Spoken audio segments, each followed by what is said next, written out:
हम नहीं आए ना ना। हेलो, किसी को आवाज़ आ रही थी या उधर से जवाब दीजिए। हाँ आवाज़ आ रही है। ठीक है, तो हम स्टार्ट कर रहे हैं। कल हम इस प्रॉब्लम के बारे में बता रहे थे, 3 क्वेश्चन कल हमने लगाए थे। ठीक है, नेक्स्ट क्वेश्चन हम लिख रहे हैं, जरा सा देखिएगा, इस प्रॉब्लम से ही रिलेटेड है। क्वेश्चन है हमारा 5 years ago, ये एनसीईआरटी का क्वेश्चन है आपके। 5 years ago Noori was thrice as old as Sonu.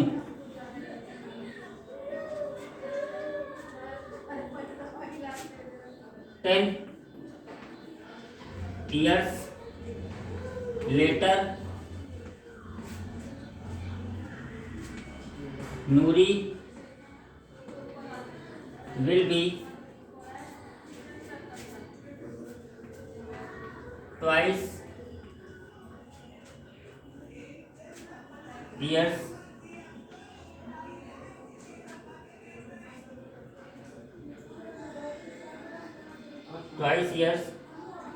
as old as Sonu. How old are Noori and Sonu? यह क्वेश्चन लिखा है कि 5 years ago Noori was thrice as old as Sonu. कह रहा है कि 5 साल पहले जो नूरी की उम्र थी वो सोनू की उम्र की 3 टाइम्स थी, मतलब 3 गुना थी। फिर कह रहा है 10 years लेटर, यानी 10 साल बाद Noori will be twice year old as Sonu, मतलब नूरी की उम्र जो है सोनू की उम्र की दुगनी हो जाएगी। How old are Noori and Sonu? तो कह रहा है कि आप ये बताइए कि नूरी और सोनू की जो है वर्तमान आयु क्या है। क्वेश्चन फिर से देख लीजिए। कह रहा था कि 5 साल पहले 5 ईयर एगो जो नूरी की एज थी वो सोनू की एज की थ्राइस थी, यानी 3 गुनी थी। उसके बाद 10 साल बाद ऐसा होता है कि नूरी की जो एज है वो सोनू की एज की 2 गुनी हो जाती है। प्रेजेंट स्थिति में सोनू और नूरी की क्या एज है ये हमको बताना है। उम्मीद है क्वेश्चन क्लियर होगा आप लोगों को। ठीक है, अब हम इसको लगाते हैं। तो कैसे लगाएंगे देखते हैं। तो सबसे पहली कंडीशन क्या लिखा है, 5 ईयर एगो। तो सबसे पहला काम हम ये करते हैं कि प्रेजेंट एज मानते हैं दोनों लोगों की। तो हमने मान लिया let present age of Noori be x. हमने मान लिया कि प्रेजेंट एज जो है वो नूरी की एक्स है and that of Sonu be y, और सोनू की जो वही उम्र है प्रेजेंट एज वो वाई है। क्या मान लिया कि जो प्रेजेंट एज नूरी की है वो एक्स है और सोनू की जो है प्रेजेंट एज वो वाई है। उसके बाद क्वेश्चन में ये कह रहा था 5 ईयर एगो। अब हम 5 साल पहले की बात करते हैं। तो first condition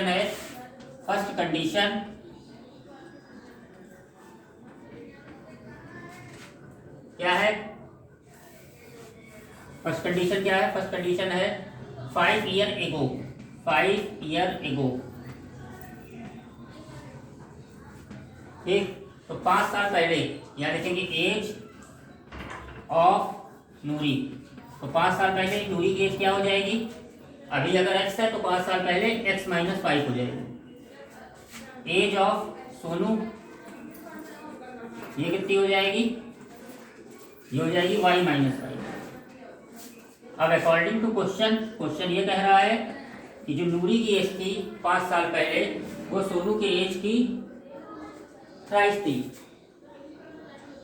Noori was thrice as old as Sonu. तो नूरी की एज जो है सोनू की एज की थ्राइस थी। तो नूरी क्या है? अभी x - 5 है। सोनू क्या है? y - 5 है। तो कौन थ्राइस है? नूरी की एज थ्राइस है, तो जो ज़्यादा होता है उसमें मल्टीप्लाई नहीं करते, नूरी पहले ही से 3 गुनी है, तो सोनू की एज में 3 से मल्टीप्लाई करेंगे तब जाके दोनों की एज बराबर होगी। तो ये हो जाएगा x minus 5 equal to 3y minus 15। y को इधर ले आएंगे तो हो जाएगा x minus 3y equal to -5 उधर जाएगा, हो जाएगा माइनस का 5 उधर जाएगा तो प्लस का 5, -15 प्लस 5 हो गया माइनस का 10। ये हो गया आपका एक इक्वेशन, इसको मान लेंगे फर्स्ट। इतना उतार लीजिए आप लोग, इतना उतार लीजिए।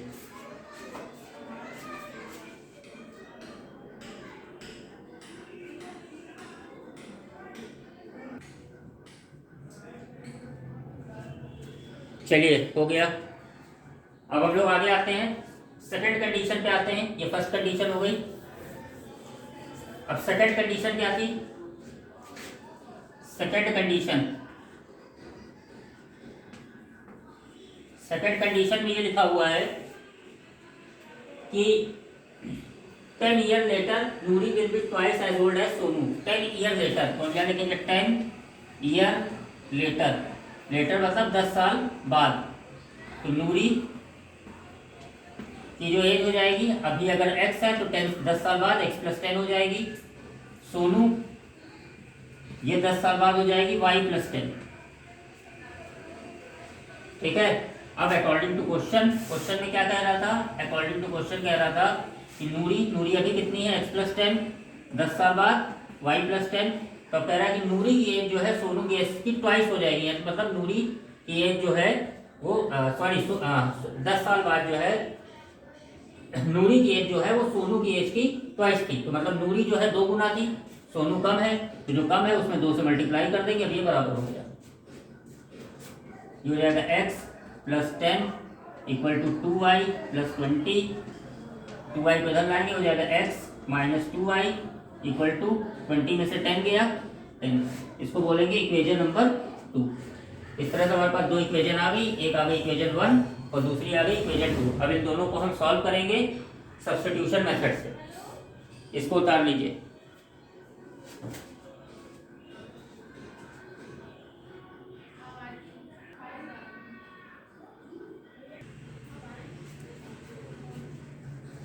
अब इन दोनों इक्वेशन को हम सॉल्व करेंगे।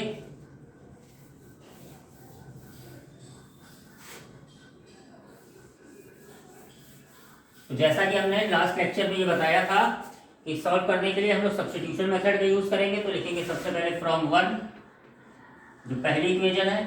पहली इक्वेशन हमारे पास ये वाली है, यहाँ से हम किसी एक की वैल्यू निकाल लेंगे, चाहे x की चाहे y की।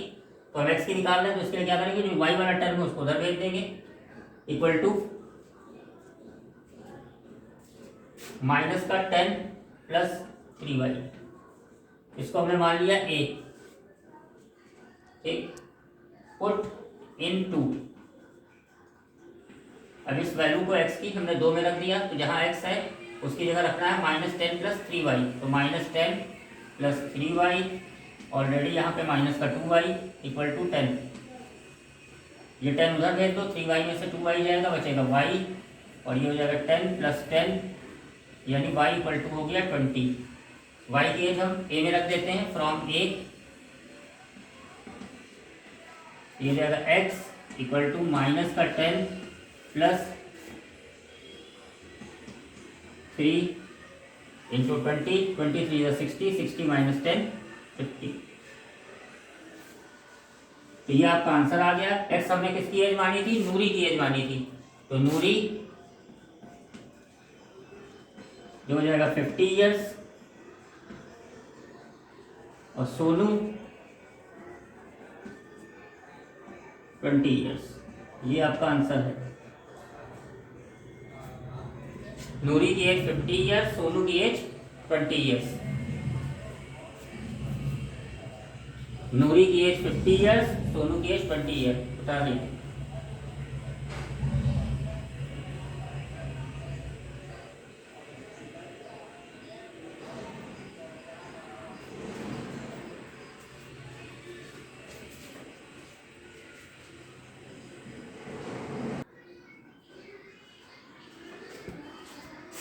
ये है आपका अगला क्वेश्चन। अगला क्वेश्चन क्या है? लिखा है 6 ईयर हेंस, लिखा है 6 year hence a man's age will be 3 times the age of his son. Hence का मतलब होता है बाद में, लेटर कहा जाए या हेंस कहा जाए एक ही चीज है। तो कह रहा है कि 6 ईयर हेंस मतलब 6 साल बाद जो आदमी है उसकी उम्र जो है अपने लड़के की 9 गुनी होगी, ठीक है। एंड 3 ईयर एगो, और 3 साल पहले ऐसा होता था कि जो आदमी था उसकी उम्र अपने लड़के की उम्र की 9 गुनी थी, यानी 9 टाइम्स, ठीक है। दोनों की प्रेजेंट एज बताना, तो सबसे पहले उसी तरह मानेंगे एज ऑफ फादर, ये सोल्यूशन है आपका, age of father bx and that of his son dy। हमने मान लिया कि जो आदमी है उसकी उम्र जो है, यानी जो फादर है उसकी उम्र जो x ईयर है, और लड़का जो है उसकी उम्र जो है y ईयर है। अब पहले जो कंडीशन लिखी थी फर्स्ट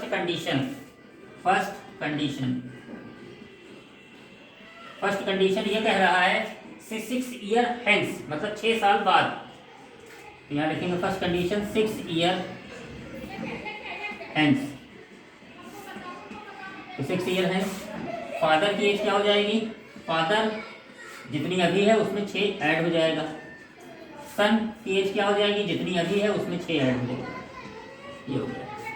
अब कह रहा है जो फादर की एज है वो सन की एज की कितनी हो जाएगी,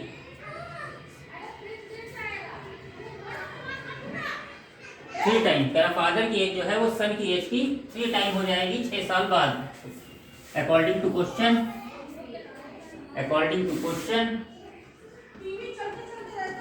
जो फादर की एज है वो सन की एज की 3 टाइम हो जाएगी। तो फादर कितनी है अभी 6 साल बाद, x+6, सन की y+6, कौन 3 टाइम होगा, फादर 3 टाइम होगा, यानी फादर ज्यादा होगा।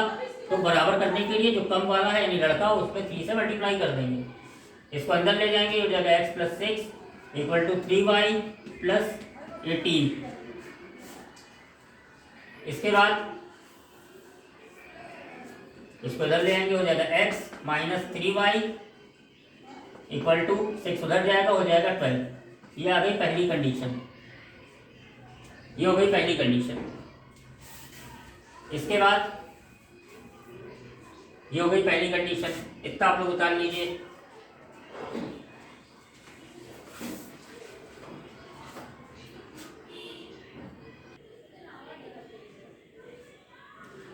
अब हम लोग आते हैं अगली कंडीशन पे, कंडीशन नंबर 2।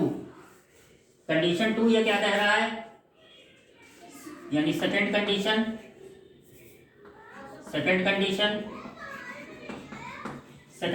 में कह रहा है 3 ईयर एगो फादर, यानी जो आदमी था इसकी उम्र कितनी हो जाएगी, अगर अभी x है तो 3 में ईयर एगो यानी x-3, सन y-3। अब अकॉर्डिंग टू क्वेश्चन ये कह रहा है कि 3 साल पहले होता क्या है कि जो फादर की एज है वो लड़के की एज की 9 टाइम्स थी, यानी फादर की 9 टाइम थी, तो लड़के में 9 से मल्टीप्लाई कर देंगे, दोनों बराबर हो जाएगा। x-3 = 9y-27, इसको इधर ले आएंगे, हो जाएगा x - 9y, इसको इधर ले जाएंगे, प्लस का 3 हो जाएगा, माइनस का 24, इसको मान लेंगे इक्वेशन नंबर 2। उतार लीजिए।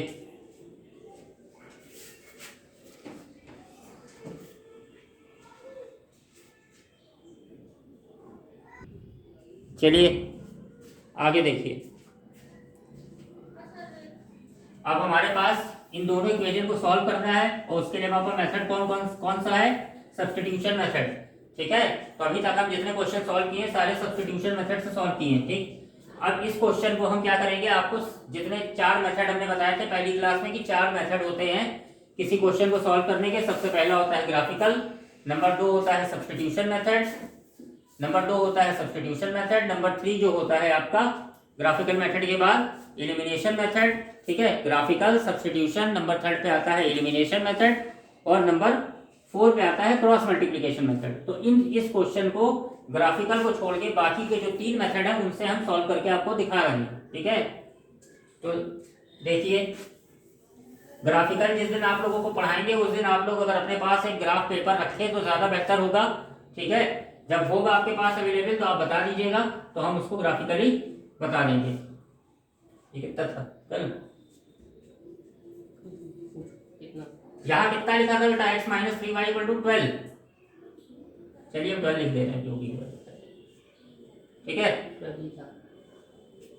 आवाज आप लोगों की आ रही है, ठीक है। तो x minus 3y equal to 12, तो हमारे पास 2 इक्वेशन है। इनको हम सबसे पहले हम यहाँ जो सॉल्व कर रहे हैं मेथड, वो सब्स्टिट्यूशन मेथड से कर रहे हैं। सब्स्टिट्यूशन मेथड जो अभी तक हमने किया था, सब्स्टिट्यूशन मेथड से कर रहे हैं। तो उसमें क्या करेंगे, क्या लिखेंगे, फ्रॉम 1 एक वैल्यू निकाल लेते हैं। तो हमने x की निकाल लिया, तो दूसरा वाला टर्म है उसको इक्वल के इधर ले आते हैं, तो हो जाएगा 12 प्लस 3y। इसी को हम लोग a मान लेते थे। फिर यहाँ लिखेंगे फ्रॉम 2। अब क्या करेंगे, इस x की जो वैल्यू आई है वो 2 में रख देंगे x की जगह, तो हो जाएगा 12 प्लस 3y माइनस 9y। आप लोग कंफ्यूज ना हो जाए इसलिए हम पहले 2 लिख दे रहे हैं। यह है x minus 9y equal to minus का 24। यहाँ पे x की वैल्यू रख दीजिए, तो क्या है 12 plus 3y minus 9y equal to minus का 24। अब इस 12 को उधर भेज देंगे, 3 में से 9 जाएगा, हो जाएगा माइनस का 6y इक्वल टू माइनस का 24। तो यहाँ से आ जाएगा y इक्वल टू 6 4 जा 24। तो y की वैल्यू आ गई। y की वैल्यू कहाँ रखते थे, a में रखते थे, ठीक है। तो यहाँ लिखेंगे फ्रॉम a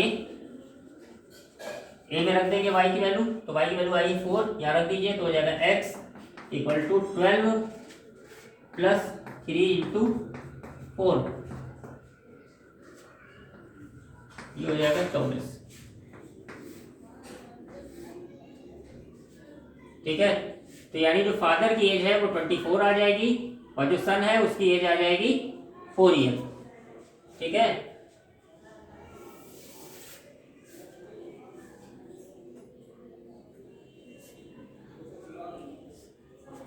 सब तो इसमें सही नहीं आ रहा, यानी वो गलत लिखा था वहां पे।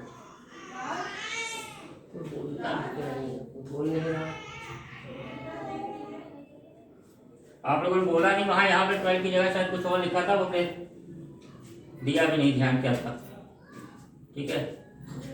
x equal to 12 plus 3y, सही। तो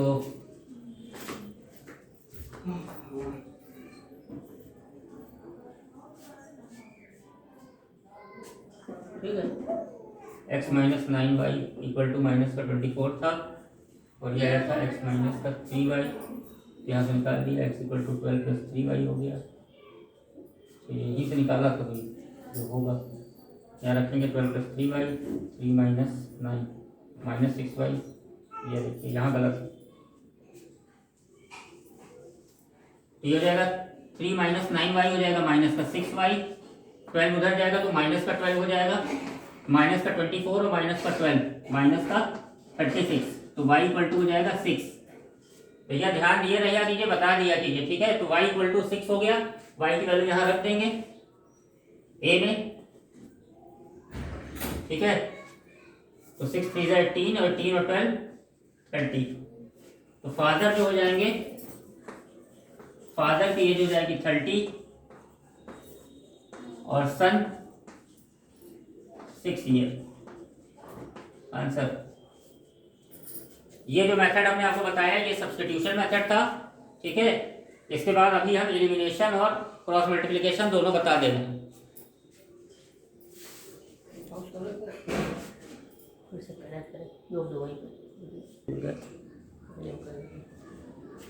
तो वो हो गया। अब हम लोग एलिमिनेशन मेथड की बात कर रहे हैं। तो एलिमिनेशन मेथड का क्या मतलब है कि एलिमिनेशन में हम किसी एक वेरिएबल को गायब करेंगे, चाहे हम x को गायब कर दें चाहे y को गायब कर दें।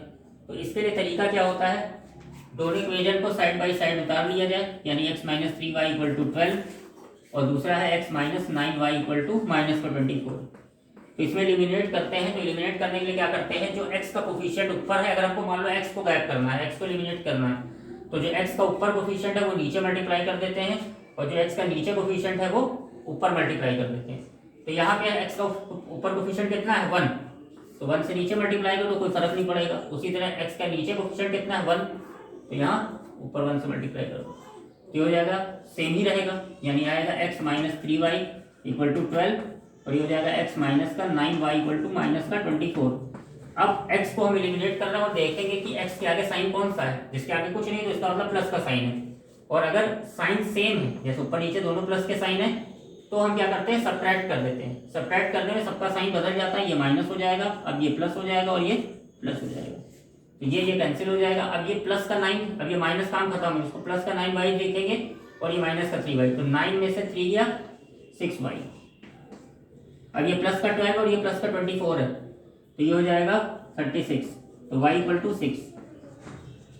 अब ये y की वैल्यू हमारी इच्छा है, हम चाहे पहली इक्वेशन में रखें चाहे दूसरी में रखें, तो हम पहले में रख देते हैं फ्रॉम 1, फर्स्ट में रखा तो हो जाएगा x minus 3y equal to 12 था, तो x की वैल्यू y की निकालनी है, तो y हो जाएगा आपका कितना था 6, x इक्वल टू 12 प्लस 18, 3 6 18, यानी x इक्वल टू 30। तो एक तरीका ये भी हो गया, इसी को बोलते हैं एलिमिनेशन मेथड।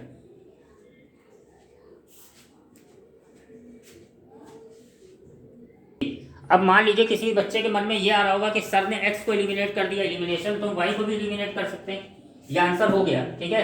अब मान लीजिए किसी लड़के को x को नहीं y को एलिमिनेट करना है, उसकी इच्छा है कि y को एलिमिनेट करेंगे, तब हम कैसे करेंगे, ठीक है। तो y को कैसे एलिमिनेट करेंगे, सेम प्रोसेस है, ठीक है। इसको मिटा दीजिए, मान लीजिए यही दोनों इक्वेशन लिखी है, अब किसी बच्चे को करना है y को एलिमिनेट, तब क्या तरीका होता है, जो y का नीचे कोफिशिएंट है वो ऊपर मल्टीप्लाई कर दिए, साइन से नहीं मतलब है, बिना साइन के। y का नीचे कोफिशिएंट क्या है 9, तो ऊपर 9 से मल्टीप्लाई कर दीजिए, और ऊपर क्या है y का कोफिशिएंट 3, तो नीचे 3 से मल्टीप्लाई कर दीजिए, करके लिख दीजिए। तो 9x minus 27y, 12 9 108, 3x minus 27y, 24 3 72।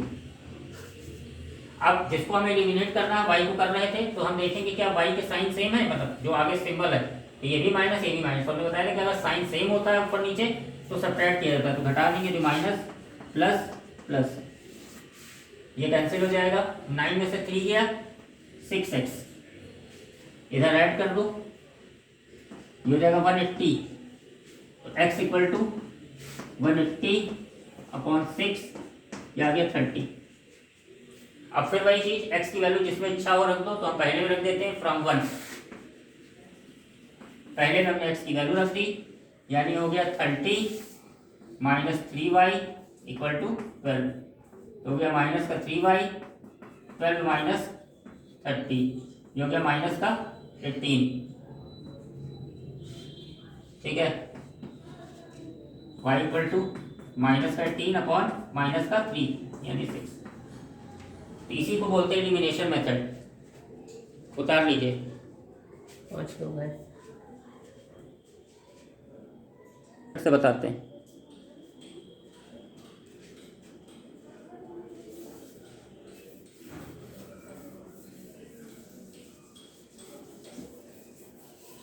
अब हम इसी क्वेश्चन को क्रॉस मल्टीप्लिकेशन से बताते हैं। तो बहुत ही सिंपल, सबसे आसान होता है क्रॉस मल्टीप्लिकेशन। तो सबसे पहली चीज है कि जो इक्वेशन है वो इस तरीके से लिखी होनी चाहिए, ax plus b y equal to c के फॉर्मेट में लिखी होनी चाहिए। मतलब x वाला और y वाला टर्म एक तरफ होना चाहिए और बाकी का जो कांस्टेंट है वो इधर होना चाहिए इक्वल के, जैसे कि यहाँ पे है इन दोनों इक्वेशन में।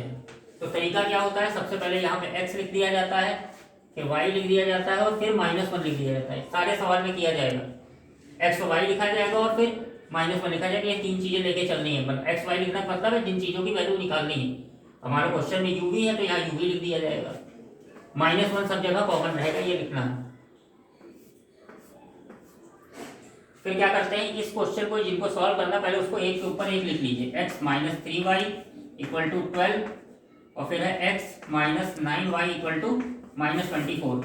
अब क्रॉस मल्टीप्लिकेशन मेथड में क्या करते हैं, मान लीजिए x की वैल्यू आपको निकालनी है, तो इधर जो लिखा है इस x वाले को ढक दो, ठीक है।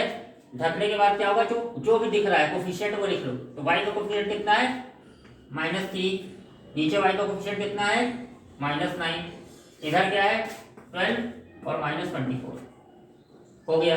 अब y के नीचे लिखना है, तो पहले जो इधर लिखा है वो उतार लो चुपचाप, 12 और -24, और फिर y वाले को ढक दो। तो क्या बचा, ये तो उतार चुके, इधर क्या बचा, इधर 1 और 1 बचा, इसका कोफिशिएंट 1, इसका कोफिशिएंट 1, ये फिर ये 1 1 उतार लो और फिर कांस्टेंट वाले को ढक दो। तो 1 1 उतार चुके, फिर -3 -9 लिख दो, ठीक। अब क्या करते हैं, इसको इससे मल्टीप्लाई कर देते हैं, फिर इसको इससे करके सब्ट्रैक्ट कर देते हैं। देखो इसको इससे मल्टीप्लाई करेंगे, -24 को -3 से करेंगे तो हो जाएगा +72, फिर इसको इससे करेंगे तो 12 9 क्या होता है 108, ये माइनस का है, फिर मल्टीप्लाई करना है, फिर इन दोनों को मल्टीप्लाई करना है तो आएगा -108, और फिर सब्ट्रैक्ट करना होता है। सेम इधर ये हो जाएगा 12 बन जाए 12, फिर यहाँ माइनस लगाएंगे, फिर इन दोनों को मल्टीप्लाई करके सब्ट्रैक्ट कर देंगे, यानी -24, फिर सेम इधर करेंगे -1 -9, फिर माइनस लगाएंगे और इन दोनों को मल्टीप्लाई करके सब्ट्रैक्ट करेंगे, यानी -3। ये हो गया आपका, ठीक है। अब इसके बाद क्या करेंगे, वैल्यू लिखेंगे कैसे, x अपॉन माइनस और माइनस हो जाएगा प्लस 72 और 108, ये हो जाएगा 180, इधर माइनस माइनस ये भी प्लस हो जाएगा, प्लस का 12 और प्लस का 24, ये हो जाएगा 36, फिर इसी तरह इधर माइनस का 1 -9 और +3, ये हो जाएगा -6। अब क्या करना होता है, एक x वाला या y वाला एक उठा ले, को एक वो उठाएंगे जिसमें x और y नहीं होगा, ये x वाला हो गया, और जिसमें x y नहीं होगा ये वाला, ये माइनस ऊपर नीचे काट दो, ये हो जाएगा x अपॉन 180 इक्वल टू 1/6। यहाँ से हो जाएगा x इक्वल टू, जब x निकालेंगे 180 इधर आ जाएगा 180/6 यानी 30। फिर दूसरा y वाला ले लेंगे इसी तरह, y अपॉन 36 इक्वल टू 1/6, तो y इक्वल टू हो जाएगा ये 36, ऊपर जाएगा 36/6, आंसर x की वैल्यू 30, y की वैल्यू 6। इसी को बोलते हैं क्रॉस मल्टीप्लिकेशन मेथड।